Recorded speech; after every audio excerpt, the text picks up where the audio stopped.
Saya kena gangguan sebab dia derma mata dia. Okey.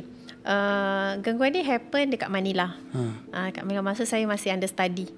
Jadi apa pun jadi memang tak boleh lari. Jadi, itu yang pengalaman yang saya memang seram habis ni kat Manila ni. Kat Manila ni. Tapi sebelum tu boleh tak Safwan? Kakak nak makan dulu. Ada tengah lancak ni. Nak kena makan sat ke? Aduh, tengah lancak ni.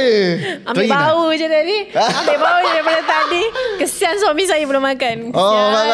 Guna nama suami pula Sorry. Terbalik. Kita terbalik ke? Kita terlupa sat makan.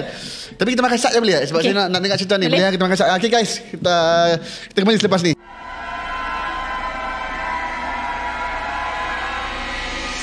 Alright guys, welcome back to Sembang Seram. Macam biasa guys, Sembang Seram kali ini dibawakan khas oleh Bass Bear Malaysia.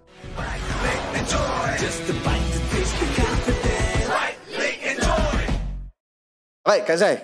Saya. Pernah makan Bass Bear? Tak pernah. Kat Singapura tak pernah try?